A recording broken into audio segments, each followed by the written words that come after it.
L'exposé va être un peu plus technique que celui d'Olivia ce matin, mais en partie les transparents vont être nettement plus techniques, mais je vais essayer de faire passer quelques idées. Voilà. Donc d'abord, ce titre qui est un peu énigmatique, calculé avec des sous-espaces. Donc, en fait, c'est l'un de nos thèmes principaux. C'est-à-dire que l'idée qu'on n'est pas obligé de calculer avec des nombres, c'est-à-dire de considérer des fonctions qui associent des nombres à des nombres, ou des familles de nombres à des familles de nombres, ou des points à des points. Vous voyez, le point de vue bourbeckiste, la fondation des mathématiques sur la théorie des ensembles. Voilà. Qu'en fait, les mathématiques offrent beaucoup plus de liberté. Et les ordinateurs eux-mêmes offrent beaucoup plus de possibilités que le calcul numérique. Voilà. Alors, je commence par essayer de donner une idée d'une théorie qui a déjà été mentionnée plusieurs fois depuis ce matin, qui est la théorie des catégories. Donc, c'est une théorie mathématique précise, avec des définitions précises, qui modélise ce qu'on peut appeler le point de vue relationnel en mathématiques. Donc l'idée de base, c'est qu'un objet mathématique est mieux considéré s'il est considéré dans son environnement naturel. Non pas simplement se focaliser sur lui, mais le voir dans son environnement. Dans son biotope, si vous voulez. Voilà. Donc, par exemple, ne pas considérer seulement un groupe particulier, mais considérer tous les groupes ensemble et leurs relations mutuelles. L'environnement naturel d'un groupe, c'est les autres groupes.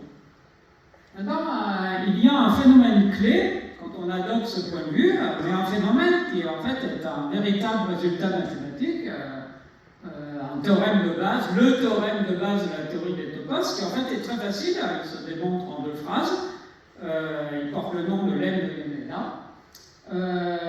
Et donc ce phénomène clé, c'est que considéré dans l'environnement des objets de son type, tout objet mathématique est caractérisé par le réseau de ses relations avec les objets de ce type. C'est-à-dire que quand on considère un objet mathématique dans son environnement, quel que soit cet environnement, eh bien, en fait, cet objet est caractérisé par le réseau de ses relations. Autrement dit, vous voyez, connaître les relations d'un objet, c'est le connaître lui.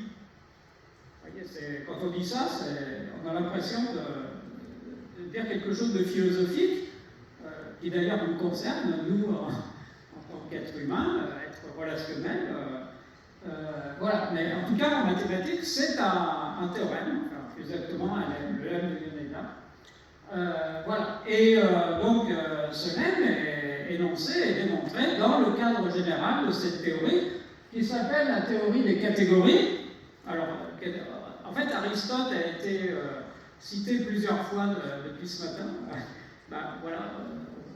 Ici, le terme de catégorie est lui-même emprunté à Aristote, mais en fait, pour nommer un concept mathématique vraiment moderne, contemporain, qui en fait a été introduit pendant la Seconde Guerre mondiale par 2 mathématiciens, Heisenberg et Macaulay. Voilà, donc c'est un mot qui n'appartient pas au langage courant, donc qui est un peu intimidant, et donc parfois, pour essayer de faire passer l'idée, plutôt que d'utiliser le terme de catégorie, j'utilise le terme de ville, de pays mathématique. J'écris ville mathématique, mais c'est un typo. En fait, je voulais dire pays mathématique, parce que en quoi consiste un pays? Un pays, vous voyez, ça consiste en des villes, vous voyez. D'autre part, des itinéraires entre les villes, et évidemment, vous avez la possibilité de composer des itinéraires pour obtenir de nouveaux itinéraires. Pour aller d'une ville A à une ville B, d'une ville B et de là à une ville C. Voilà, vous choisissez deux itinéraires, de A à B, de B à C, et ça vous compose un itinéraire de A à C. Donc vous voyez, je suis en train de dire des choses qui appartiennent au langage courant, qui sont des choses évidentes pour nous, qui sont liées d'ailleurs à notre capacité de nous mouvoir dans l'espace. Et il a fallu très longtemps pour que des choses aussi élémentaires soient formalisées en tant que théorie mathématique. C'était presque trop simple pour être formalisé. Et donc Heisenberg et MacLean ont eu l'idée de formaliser ça, et c'est devenu une partie très importante des mathématiques, et même une partie transformative des mathématiques. C'est-à-dire que l'introduction de la théorie des catégories a peu à peu renouvelé profondément des pans entiers des mathématiques. Voilà. Alors on peut aussi voir une catégorie, un pays mathématique, comme un graphe orienté constitué d'une part de sommets, vous voyez, donc c'est graphique, vous avez juste des points sur une page, reliés par des flèches, donc des flèches, c'est juste des traits, mais des traits orientés, vous allez d'un sommet à un autre sommet, éventuellement d'un sommet à lui-même, et puis, bien sûr, entre deux sommets, vous pouvez avoir plusieurs flèches, aucune flèche, une infinité de flèches. Et puis, le plus important dans la structure, c'est une loi de composition, c'est-à-dire de composition des itinéraires. Ce que je vous ai dit, si vous avez une flèche qui vous permet d'aller d'un sommet A à un sommet B, et une autre flèche qui vous permet d'aller de ce sommet B à un sommet C, eh bien, vous avez une loi de composition qui vous permet d'associer aux deux un composé que vous voyez comme une flèche allant de A vers C. Donc vous comprenez par exemple qu'un groupe, c'est un cas particulier de catégorie. C'est une catégorie où il y a un seul sommet, une seule vie. On ne fait que des marches intérieures à l'intérieur de la vie. Voilà. Et donc les catégories sont beaucoup plus générales que les groupes. Alors, quelques idées générales sur les topos. Cette idée, ça a déjà été dit, la notion de topos a été introduite par Grothendieck en 1960, c'est lui qui a choisi le mot, et en fait, il y a eu successivement deux définitions qui ont été données. Donc la première, de Grothendieck lui-même, est une définition constructive. Donc un topos, c'est une catégorie, donc c'est un type particulier de catégorie, au sens de la page précédente, qui peut être construite d'une certaine manière. Alors techniquement, comme la catégorie des faisceaux, sur une petite catégorie munie d'une topologie. Donc là, je ne précise pas pour le moment, vous avez cette définition constructive, il faudrait savoir le sens de ces mots, faisceau, topologie. Topologie au sens de Grothendieck, c'est un sens différent de celui qui avait auparavant le mot topologie, je reviendrai là-dessus. Voilà, mais ici, première idée, les topos ont été d'abord définis comme les catégories qu'on obtient d'une certaine façon. C'est-à-dire que c'est des choses qui peuvent être construites à partir de données qui, en fait, peuvent être très concrètes. Donc c'est important parce que, vous voyez, quand une chose est constructive, elle autorise le calcul. Un trait essentiel des topos, c'est qu'ils se prêtent au calcul. Et ils se prêtent au calcul d'abord parce qu'ils veulent être construits. Voilà. Ensuite, il s'est avéré, ça a été démontré par un élève de Grothendieck, Jean Giraud, qu'on peut également donner des topos une définition complètement équivalente, mais qui, elle, est axiomatique. Ça veut dire que les topos, ce sont les catégories qui vérifient un certain nombre de propriétés. Donc il y a une liste d'une douzaine de propriétés qui caractérisent complètement les topos parmi toutes les catégories.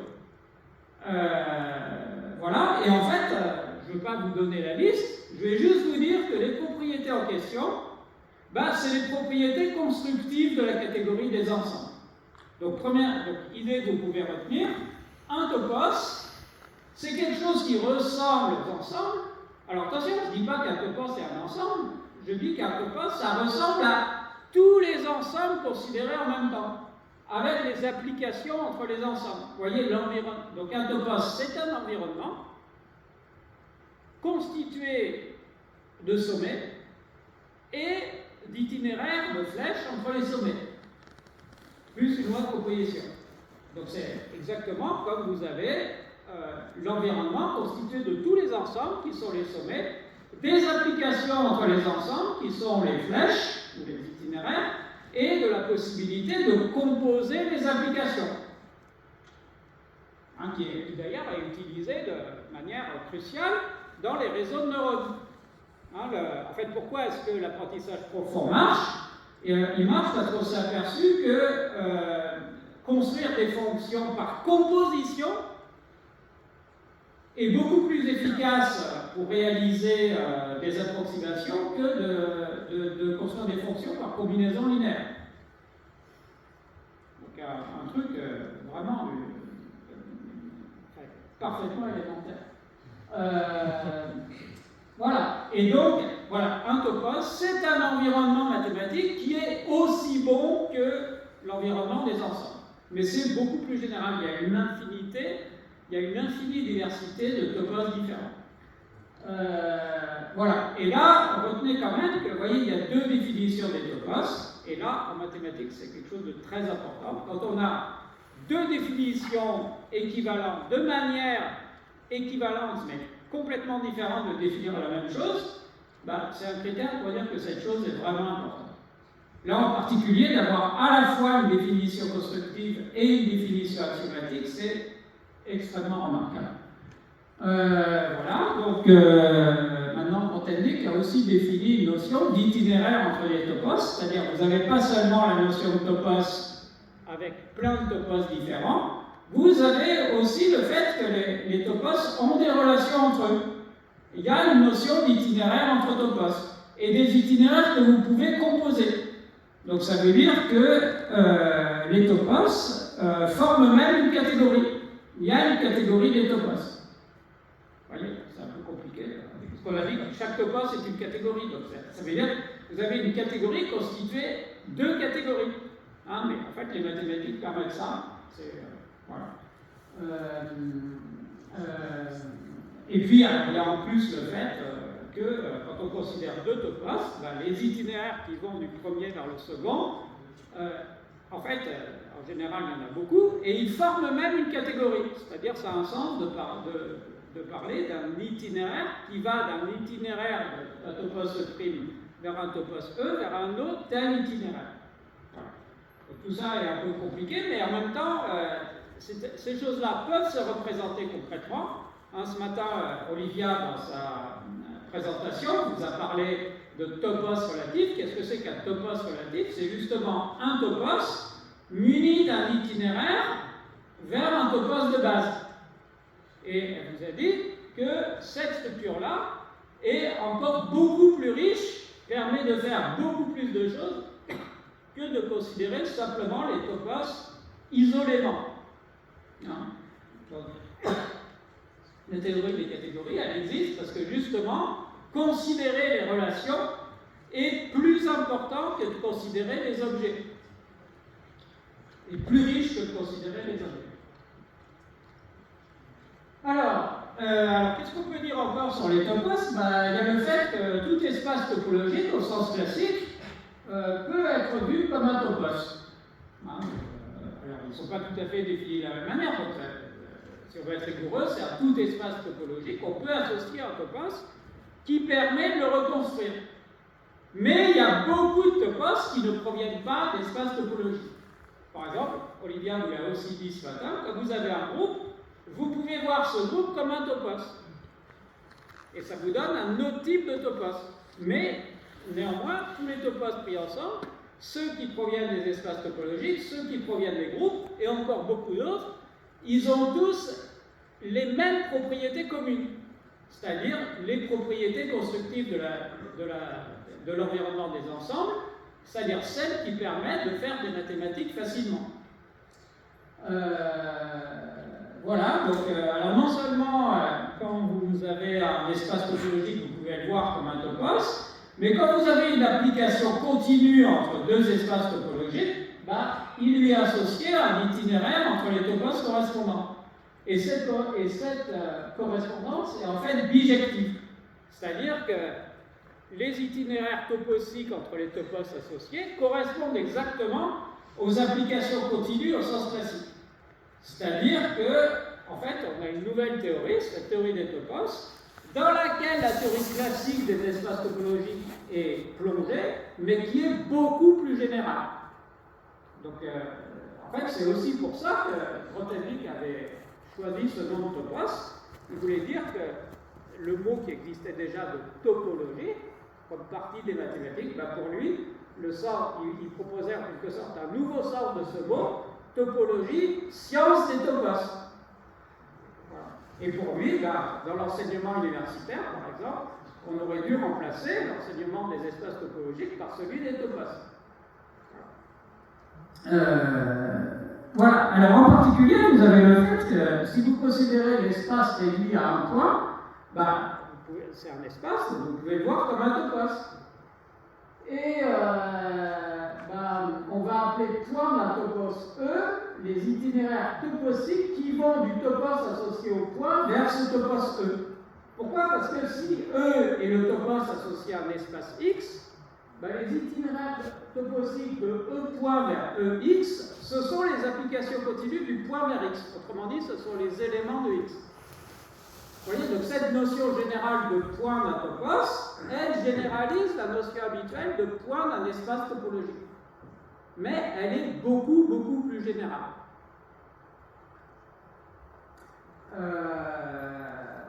Voilà. Et puis, une chose à laquelle on est tous habitués, c'est de considérer non pas simplement des points, mais des points mobiles. Par exemple, une courbe paramétrée dans le plan. Eh bien, de manière générale, en topologie, quand on a une application continue qui va d'un espace de paramètres S vers un espace X, on peut voir ça comme un point mobile de X paramétré par S. De même, quand on a un itinéraire toposique, d'un topos E' vers un topos E, on peut appeler ça un point mobile de E paramétré par O'. Voilà. Donc c'est du vocabulaire, mais en même temps un vocabulaire qui est légitime puisqu'il généralise des notions classiques. Et en fait, il est d'autant plus légitime que, comme on s'en aperçoit peu à peu quand on étudie cette théorie, n'importe quel topos peut vraiment être vu comme un espace. Alors, maintenant, ça a déjà été dit ce matin d'abord par David Mingat dans son introduction. En fait, un intérêt crucial des topos, et en fait un intérêt crucial pour l'application à l'IA, c'est le fait que cette théorie des topos, c'est-à-dire une théorie topologique, en fait est reliée étroitement à la logique, comme les gens s'en sont aperçus après l'introduction des topos par Grothendieck. Alors, qu'est-ce que ça veut dire logique? Donc, logique, ça veut dire langage formel. Bon, alors, en quoi consiste un langage formel ou un système logique? Ça consiste d'abord en un vocabulaire, c'est-à-dire une liste de mots. Alors, vous voyez, en mathématiques, les langages avec lesquels on traite sont des langages simples. Et c'est des langages dont les éléments sont complètement explicités. Ce n'est pas comme le langage naturel. Les langages naturels, ceux que nous utilisons en tant qu'êtres humains, sont infiniment plus complexes. Ceux des mathématiques sont très simples. Donc ils consistent en un vocabulaire, c'est-à-dire une liste de mots. Alors les mots, c'est des noms. Par exemple, je ne sais pas, vous connaissez la théorie des groupes. Bon, eh bien, vous avez ce mot, groupe. Et voilà, donc c'est un exemple de ce qu'on appelle un nom d'objet, de même anneau, de même corps, de même espace vectoriel. Vous voyez, tout ça, c'est des mots, des noms d'objets.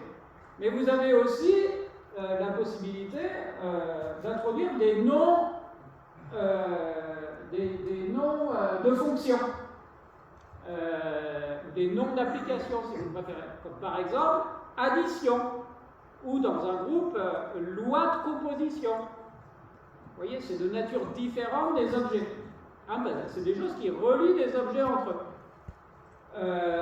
Et puis, il y a aussi la possibilité d'introduire des noms de relations. Par exemple, quand vous parlez de relations d'ordre, de relations d'équivalence. Vous voyez? Bon, et en fait, ces trois types de noms suffisent pour écrire n'importe quelle théorie mathématique. Bon, et puis ensuite, quand vous avez une théorie, non seulement vous avez des éléments de vocabulaire, mais vous avez aussi des axiomes. Donc par exemple, quand vous voulez introduire la théorie des groupes, vous allez expliquer que la loi de composition doit être associative.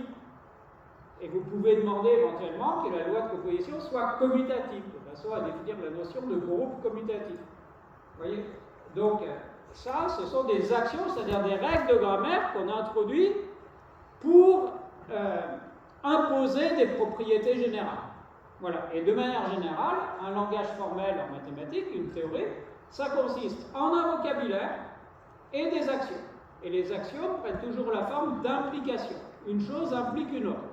Alors, quand on demande qu'une loi soit universellement vérifiée, comme par exemple l'associativité, on l'écrit sous la forme d'une implication. On dit le vrai implique telle chose. Le vrai implique la formule AB composé avec C égale A composé avec BC.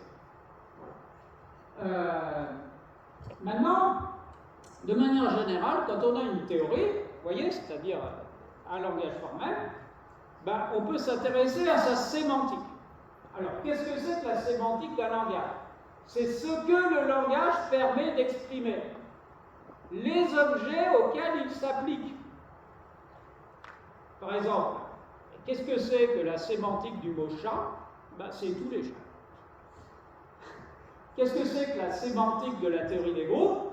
C'est tous les groupes, mais aussi les relations entre groupes, ce qu'on appelle les homomorphismes de groupe.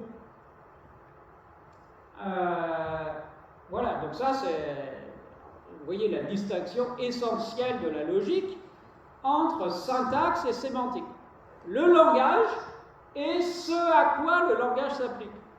Le langage est ce que le langage permet de dire. Alors, une définition générale précise de la sémantique a été donnée, je pense, pour la première fois par le logicien Tarski. Il a dit la sémantique d'une théorie, c'est les modèles de cette théorie. Donc, par exemple, la sémantique de la théorie des groupes, c'est tous les groupes. Alors, d'abord, lui, il pensait les groupes ensemblistes, c'est-à-dire les ensembles unis d'une structure de groupe. Et puis, ce qui est naturel de considérer avec eux, c'est leurs relations, c'est-à-dire les morphismes, ce qu'on appelle les homomorphismes de groupe. Les applications d'un groupe dans un autre qui respectent la loi de groupe, les structures de groupe, la loi de groupe et les éléments unités. Bon. Mais tout à l'heure, je vous ai dit que n'importe quel topos était un environnement aussi bon que l'environnement des ensembles. Il a les mêmes propriétés formidables qui permettent de faire des mathématiques dans le contexte des ensembles. Donc, ça a aussi un sens de considérer les modèles d'une théorie mathématique, par exemple de la théorie des groupes, dans un topos arbitraire. Et ça forme aussi une catégorie. Donc, vous vous retrouvez, vous voyez, non pas seulement avec une catégorie de modèles, les modèles ensemblistes, mais avec plein de catégories de modèles. Les modèles dans l'environnement de n'importe quel topos. Et en plus, il s'avère qu'ils sont reliés entre eux. C'est-à-dire que quand vous avez un itinéraire F d'un topos E' dans un topos E, eh bien, il y est associé une transformation des modèles de l'environnement E dans les modèles de l'environnement E'. Bon, c'est en fait mathématique générale qui résulte de la définition formidable de la notion d'itinéraire entre topos donnée par Grothendieck. C'est toujours vrai, quelle que soit la théorie, quel que soit l'itinéraire toposique que vous considérez. Toujours vrai. Voilà, donc on peut appeler ça, vous voyez, c'est des transformations qui font passer d'un environnement à un autre. Bon, pour nous soit dit, vous voyez, changer d'environnement, ça aussi c'est quelque chose de naturel. C'est-à-dire, vous voyez, tout ce que je vous ai dit depuis tout à l'heure, c'est donner des définitions mathématiques sur des choses qui sont extrêmement familières à notre esprit. Par exemple, le fait que considérer les choses dans leur environnement. Et puis, par exemple, les individus dans le contexte de la société dans laquelle ils vivent. Mais aussi changer d'environnement, passer d'un environnement à un autre. Ça aussi, c'est une chose qui nous parle. Vous voyez? Et donc, dans le contexte des mathématiques, on peut faire ça. Voilà. Et là, vous avez ce théorème formidable dont Olivia a déjà parlé ce matin, un théorème qui en fait a été dégagé progressivement. Les premières idées remontent à Grothendieck lui-même et son élève Monique Hakim. Et puis, ça a été repris ensuite par Jauir, Joyal, et puis finalement, voilà, c'était écrit, publié pour la première fois par Mackay et Reyes en 1975. Donc c'est un théorème, là, vous voyez ce que j'ai écrit qui est un peu effrayant, c'est pas un rêve, c'est pas une vague analogie, c'est un théorème. Alors ce théorème dit que, étant donné n'importe quelle théorie, c'est-à-dire n'importe quel langage formel, vous voyez, on n'est pas en train de dire des choses particulières. Ce théorème, il est totalement général. On prend n'importe quelle théorie. Eh bien, il est possible de lui associer un topos, qu'on appelle son topos classifiant, et ce topos incarne la sémantique de cette théorie. Alors, en quel sens? Au sens que les modèles de cette théorie dans les ensembles s'identifient au point de ce topos. Et plus généralement, les modèles de cette théorie dans l'environnement d'un topos E s'identifient aux itinéraires de ce topos E dans le topos classifiant. Autrement dit, les points mobiles du topos classifiant paramétrés par eux. Donc vous voyez que maintenant, quand vous voyez, on parlait de modèle d'une théorie T dans un topos E, ça devient des points mobiles paramétrés par eux. Autrement dit, vous pouvez voir ça comme des familles continues de modèles paramétrés par eux vus comme un espace. Donc là, vous voyez le lien entre la syntaxe et la géométrie, c'est-à-dire que quand vous avez une syntaxe, un langage formel, eh bien, son contenu sémantique s'incarne topologiquement dans un espace dont les points s'incarnent comme les modèles, les points au sens, les points fixes, s'incarnent comme les modèles représentent les modèles ensemblistes, et les points mobiles représentent les modèles paramétrés. Par exemple, vous n'avez pas seulement les groupes, vous pouvez former des familles continues de groupes, paramétrés par différents espaces. De manière, par exemple, une chose qui est extrêmement importante pour nous, vous voyez, par exemple en IA, on s'intéresse aux images. Mais une chose très importante, c'est que dans la vie, il n'y a pas que des images fixes. Il y a des images mobiles. Et en fait, pour nous, êtres vivants, en fait, nous ne connaissons pratiquement que les images mobiles. Vous voyez, les images fixes, vous voyez, les photos, en fait, c'est quelque chose de très particulier et artificiel. Ce dont nous avons l'expérience vivante, c'est l'expérience d'images mobiles.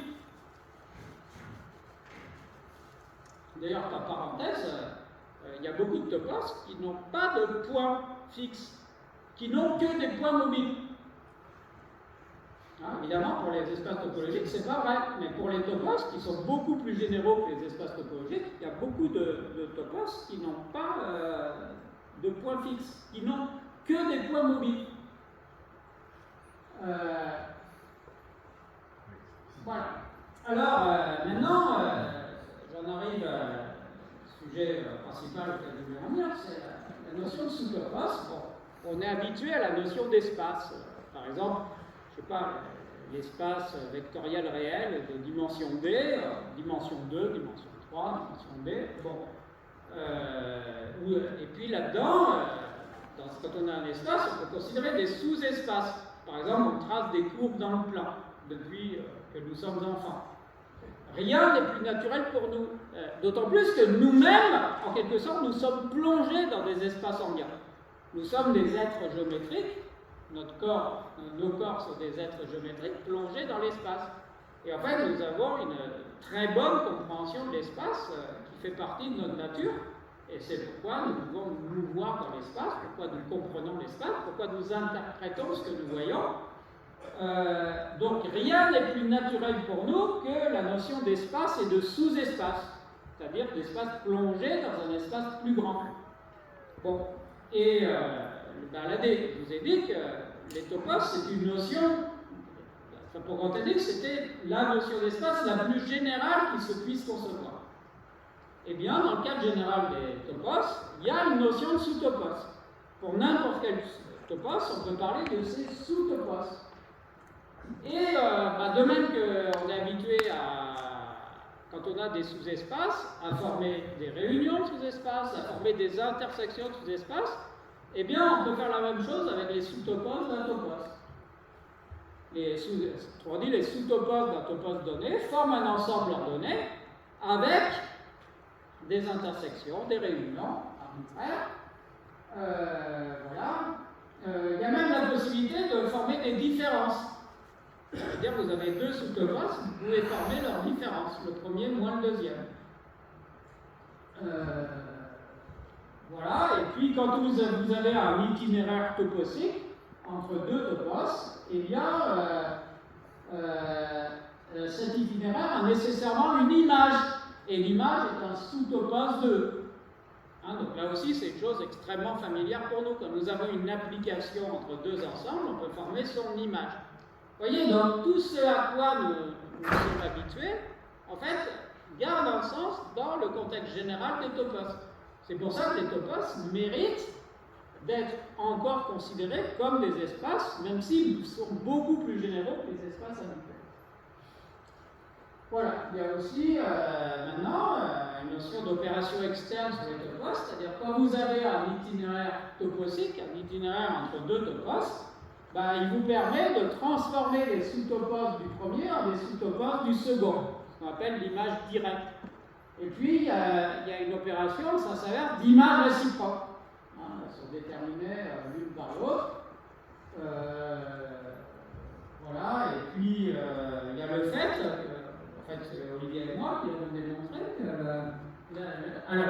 l'opération d'image directe respecte les réunions arbitraires, l'opération d'image réciproque respecte les intersections arbitraires, mais elle respecte aussi les réunions finies.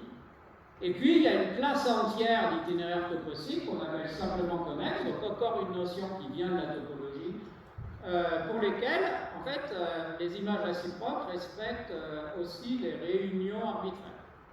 Et dans ce cas-là, il y a encore une autre opération qui n'est plus l'image directe ordinaire des sous-topos, mais l'image directe extraordinaire. Et en fait, ces deux opérations, l'image directe ordinaire et l'image directe extraordinaire quand elles existent, correspondent à l'incarnation géométrique, topologique des quantificateurs existentiels et universels. Bon, voilà, je le signale, on est toujours... Voilà.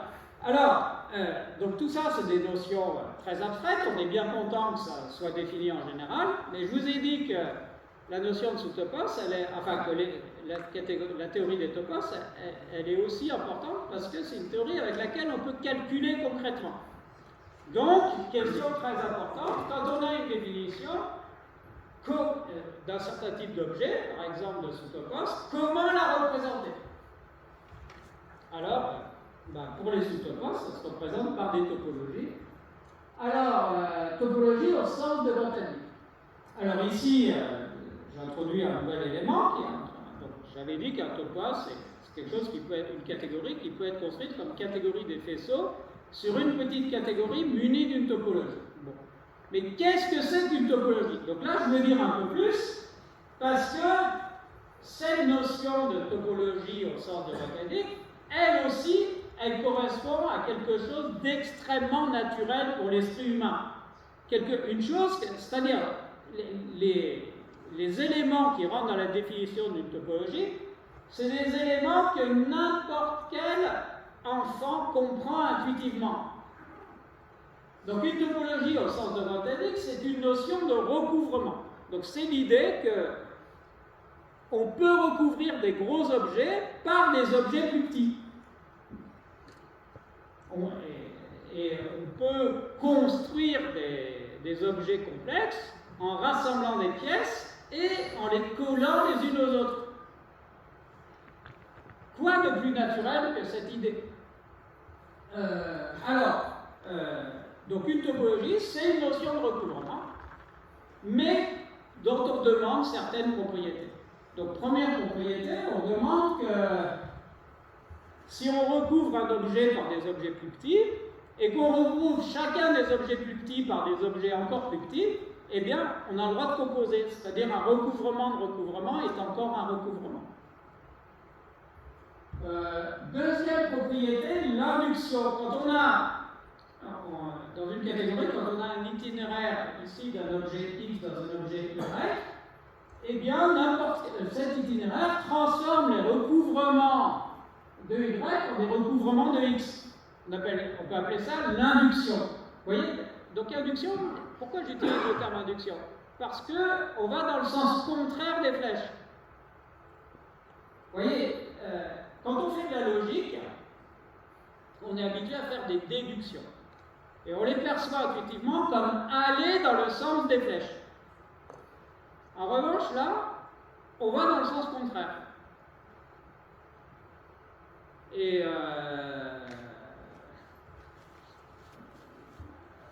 par exemple, vous voyez, imaginez que vous avez un gros objet qui est recouvert par plein d'objets plus petits, puis à l'intérieur de ce gros objet, vous avez quelque chose un sous-objet. Évidemment que le recouvrement du gros objet par les objets plus petits induit un recouvrement du petit objet par des objets plus petits. C'est cette idée-là. Hein? Donc, voilà. Et puis, voilà, il y a encore un troisième axiome, un axiome de factorisation. C'est-à-dire, si vous avez un gros objet recouvert par des objets plus petits, puis que chacun des objets plus petits est lui-même contenu dans un objet un peu plus grand, eh bien, la collection des objets un peu plus grands forme aussi un recouvrement. Bon, donc, autrement dit, on a juste énoncé trois évidences, liées pour nous à la notion de recouvrement. Eh bien, ça suffit à définir la notion de topologie de Grothendieck. Et alors maintenant, vous avez cette proposition, démontrée par Grothendieck lui-même, qui date du début des années 60. Supposons qu'on ait un topos E, donc présenté comme topos des faisceaux sur une catégorie, c'est-à-dire un objet de nature combinatoire muni d'une topologie, alors les sous-topos de E correspondent exactement aux topologies sur la même catégorie qui contiennent la topologie J, c'est-à-dire qu'ils sont plus fines, où il y a plus de recouvrement. Et ça, c'est une manière concrète de représenter les sous-topos. Voilà, donc ça signifie en particulier que toutes les opérations sur les sous-topos dont j'ai parlé, elles se traduisent concrètement en des opérations sur les topologies. Et on peut calculer avec. Donc je reviendrai là-dessus un peu plus tard, mais avant de... voilà, j'étais là. Voilà. Mais, bon, ici j'ai dit que une chose importante, c'est que tout sous-espace d'un espace topologique au sens classique a réuni un sous-topos. En revanche, quand vous avez un espace topologique au sens classique, et que vous regardez le topos associé a plus de sous-topos que le sous-espace. Et en fait, c'est très bien, parce que quand on commence à fouiller cette théorie, on s'aperçoit que la notion classique de sous-espace était insuffisamment riche, qu'on oubliait des choses. Donc là, dans les transparents, j'ai même donné des exemples qui montrent voilà, où on définit des sous-topos qui en fait ne sont pas définis au sens des classiques des sous-espaces. Donc par exemple, vous voyez le dernier exemple au bas de la page, c'est que vous considérez un espace au sens classique, par exemple R, muni d'une mesure. Donc, par exemple R muni de la mesure habituelle, la mesure de Lebesgue, enfin, celle pour laquelle l'intervalle AB a pour mesure B-1.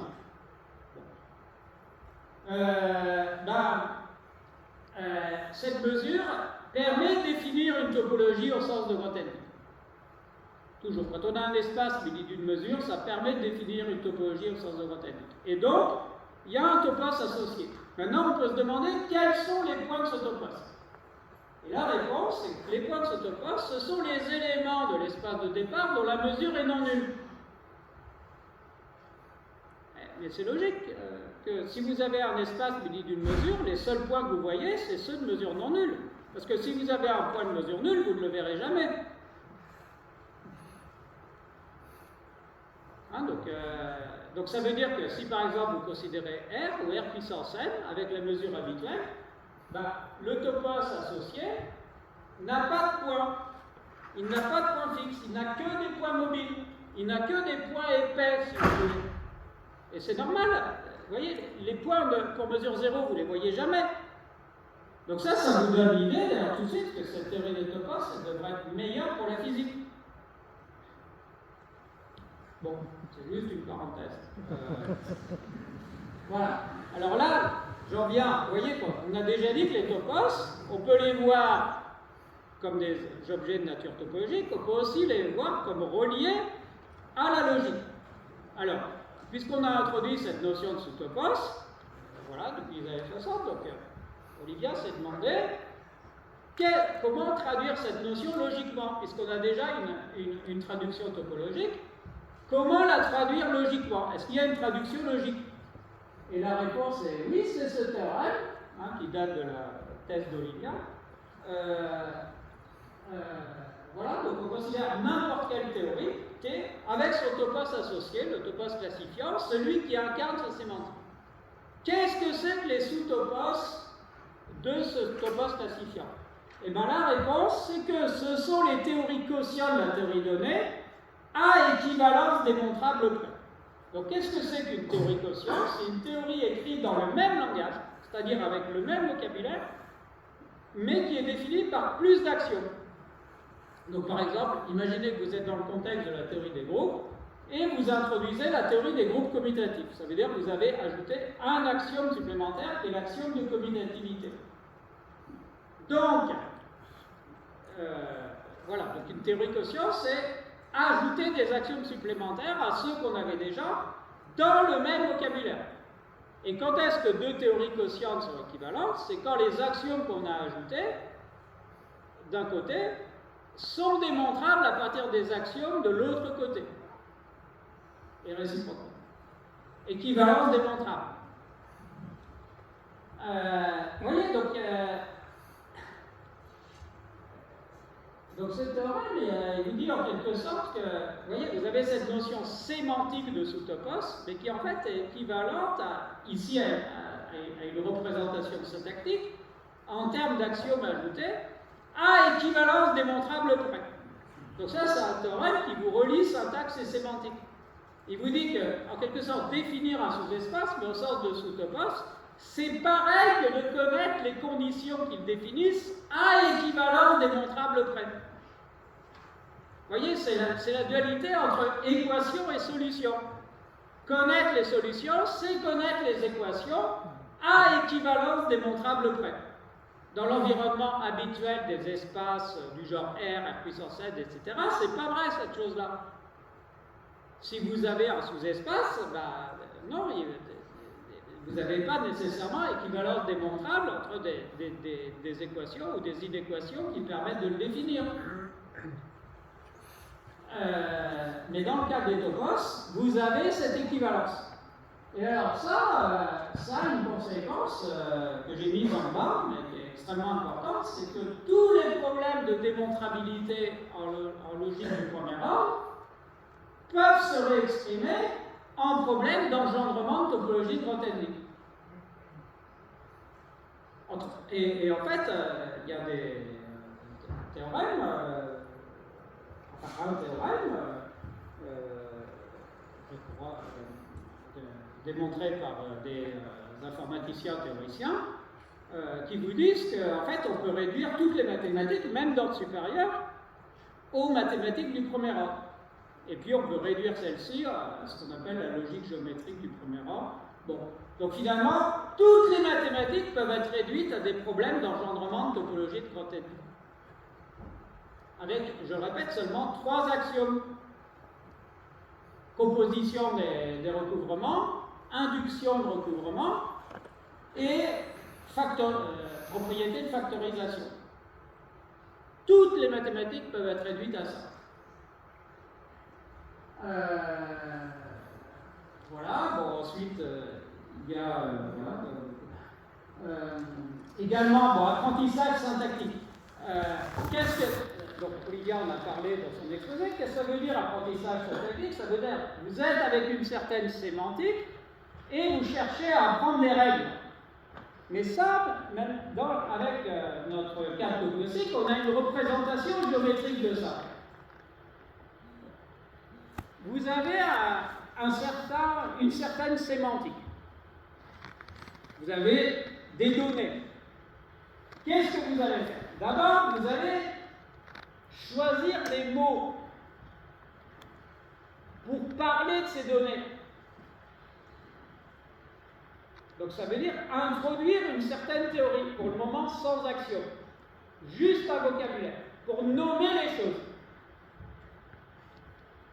Et éventuellement, d'ailleurs, vous pouvez déjà reconnaître des règles générales vérifiées par la sémantique que vous avez en vue. Donc qu'est-ce que ça veut dire? Ça veut dire que votre donnée sémantique, elle est représentée par un topos E, qui est dans lequel vous avez un modèle de la théorie T, dont vous avez déjà donné des éléments de vocabulaire et quelques axiomes, ou peut-être pas d'axiomes du tout.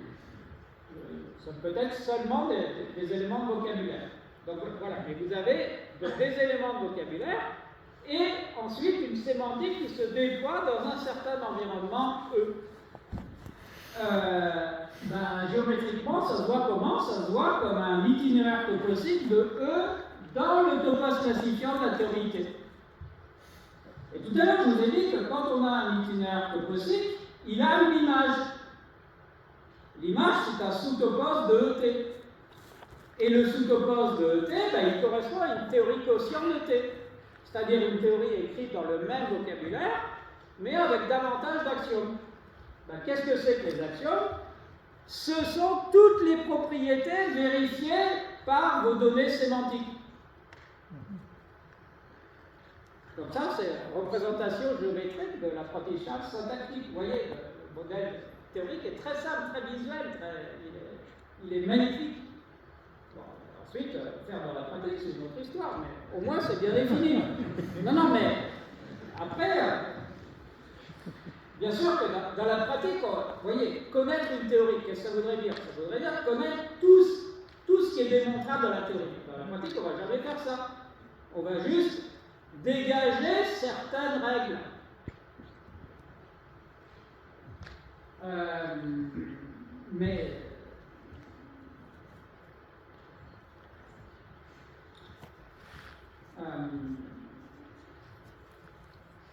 Vous voyez, ici, une autre chose importante, c'est que, vous voyez, quand on dit les choses comme ça, par exemple, en IA, les gens, ou en informatique, les gens veulent éviter ce qu'ils appellent l'overfitting. Qu'est-ce que ça veut dire, overfitting? Ça veut dire trop décrire, trop prendre en compte les détails. Ça, qu'est-ce que ça veut dire? Ça veut dire que vous avez une certaine sémantique et vous cherchez un vocabulaire qui s'applique à cette sémantique, qui va permettre d'en parler. Mais votre vocabulaire doit être assez riche pour que vous disiez des choses non triviales et intéressantes, mais pas trop riche non plus. Si votre vocabulaire est trop riche, vous allez rendre compte de tous les détails et vous allez tomber dans l'overfitting. Mais, vous voyez, on a le même phénomène pour le langage courant. Imaginez que nous ayons un langage où nous ayons un mot différent pour chaque chose. Vous voyez, par exemple, un mot pour... Ici, je vois plein de fauteuils, j'ai le mot fauteuil. Mais imaginez que j'ai un mot différent pour chaque fauteuil. Et puis pour tout. En fait, il n'y aurait pas la possibilité de communiquer. Pourquoi est-ce que nous communiquons? Nous communiquons parce que nous employons les mêmes mots pour parler de choses différentes. Et chaque fois que nous le faisons, ça met les choses en rapport. Et c'est comme ça que s'établit une compréhension. Nous employons le même vocabulaire pour parler de choses différentes. Nous réemployons les mots. Et donc, c'est dire à quel point, quand nous voulons décrire une situation, c'est-à-dire voir une certaine donnée comme la sémantique d'une certaine théorie, c'est dire à quel point le choix du vocabulaire est important. Mais voyez les deux étapes, vous avez le choix du vocabulaire, qui doit être à la fois assez riche et pas trop riche, et puis, une fois que le vocabulaire est choisi, vous avez dégagé des règles de grammaire, dégagé des propriétés générales.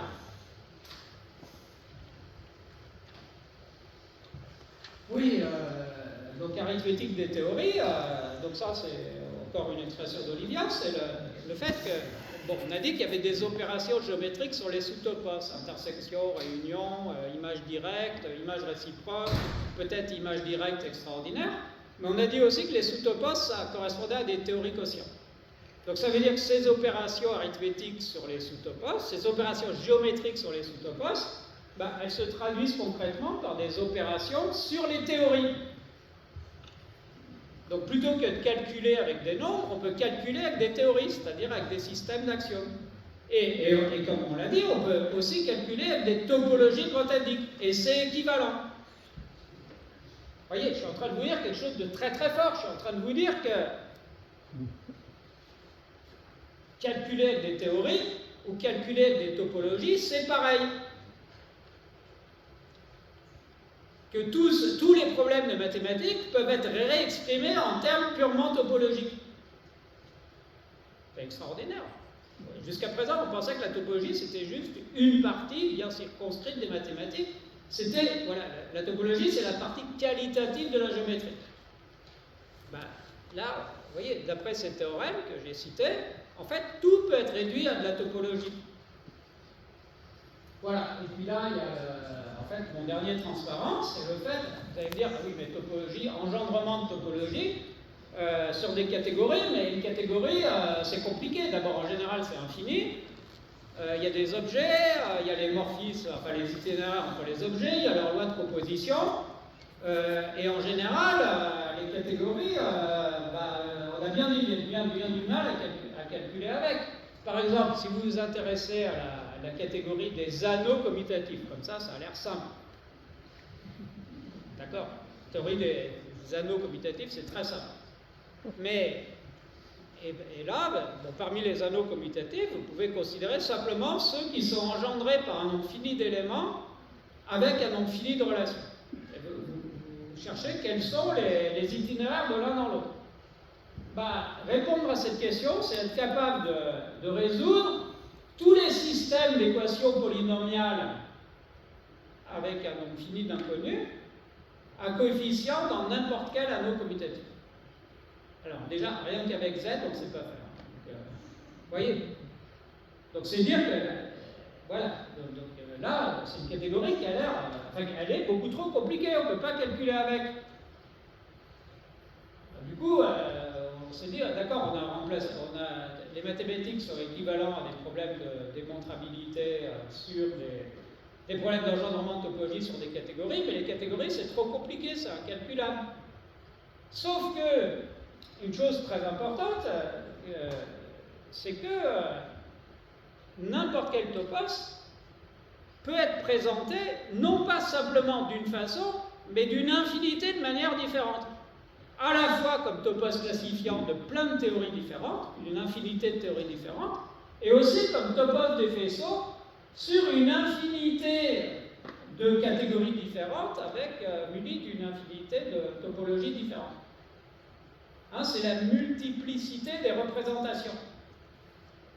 Hein, donc c'est là-dessus qu'Olivia a fondé sa théorie des ponts toposiques, sur la multiplicité des représentations. Et là aussi, c'est quelque chose qui nous est extrêmement familier. Nous pouvons parler des choses de plein de manières. Déjà, comme nous savons tous, parmi les êtres humains, il n'y a pas une langue, il y en a plein. Mais avec la possibilité de traduire d'une langue dans une autre. Et puis, même si nous pensons aux représentations graphiques, il y a beaucoup de manières différentes de représenter graphiquement la même chose. En fait, nous jouons constamment sur la multiplicité des représentations. Et alors là, il y a ce théorème, enfin cette proposition, hein, qui se trouve, qui en fait est facile, enfin facile compte tenu des théories existantes auparavant, qui se trouve dans la monographie qu'on a publiée l'été dernier, qui est le fait que quand on a un topos quelconque, on peut l'écrire comme topos des faisceaux, pour certaines topologies, sur des catégories qui appartiennent toujours à la même famille. Une famille qu'on appelle les catégories localement calculables. Et en fait, c'est des catégories très simples, c'est des catégories dont la définition dépend simplement d'un choix d'éléments de vocabulaire, une liste de noms d'objets, une liste de noms de relations, chaque fois c'est des relations entre infinies de variables. Et voilà, donc ces catégories dépendent simplement de ce choix de vocabulaire, et ce choix de vocabulaire étant fait, les objets sont paramétrés par des données combinatoires finies d'un type complètement explicite, et étant donné deux objets, les itinéraires de l'un dans l'autre forment toujours un ensemble fini calculable. Et puis, ces catégories sont aussi ce qu'on appelle cartésiennes, c'est-à-dire qu'elles permettent quand on a un itinéraire d'un objet X, d'un objet Y, n'importe quel itinéraire d'un objet Y' vers Y induit un itinéraire d'un objet X' vers X. Donc ça, c'est extrêmement pratique pour les calculs. Et tout ça est explicite. Donc ça veut dire qu'on peut toujours représenter les topos de cette manière-là, et donc tous les problèmes de mathématiques se ramènent à des problèmes d'engendrement topologique sur des catégories de ce type. Alors, les catégories localement calculables, en ce sens-là, il y en a une infinité, mais elles se ressemblent toutes. Donc il y a aussi l'idée qu'en fait, on peut passer d'une partie des mathématiques à une autre, puisque tout se réduit à des calculs sur ces théories. Et vous voyez que les problèmes sont, comme ces catégories sont localement calculables, toute la difficulté des mathématiques se trouve concentrée dans le phénomène d'engendrement des topologies. Les catégories elles-mêmes ne présentent plus de difficultés, elles sont transparentes. Donc, cette proposition, elle n'est même pas difficile, hein. Mais en fait, moi je la trouve assez stupéfiante. Ça dit que, voilà, on peut tout ramener des calculs de topologie. Donc bien sûr, ceci appelle une implémentation informatique. Donc il a commencé, voilà, mais ça serait bien d'avoir plus de personnes. Et pour avoir plus de personnes, on aurait besoin de plus de moyens, particulièrement l'Institut Grothendieck aurait besoin de plus de moyens. Et donc, si parmi vous il y a des personnes qui peuvent apporter des contributions à l'Institut Grothendieck, encore une fois, vous voyez qu'on a un modèle théorique extrêmement sérieux, bien établi, là, pour ce que je vous ai dit. Vous voyez, ce n'est pas des rêves, ce n'est pas des analogies, ce n'est pas des conjectures, tout est bien établi, tout est constructif. En quelque sorte, il ne reste plus qu'à l'implémenter. Et ça demande du travail, et ça demande, en fait, vous voyez, ce matin, on vous a parlé des investissements en IA, donc vous voyez les gigawatts, donc là, vous voyez que les coûts, c'est des dizaines, des centaines de milliards. Ce dont on a besoin pour faire ça, non, c'est pas... c'est très peu en comparaison. Hein, je me rappelle, quand j'étais dans mon ancien institut, à l'IHES, Bromov, qui a été nommé ce matin, disait que, en fait, c'est toujours intéressant d'investir dans les mathématiques, parce que les mathématiques, ça ne coûte presque rien, et ça peut rapporter beaucoup. Voilà.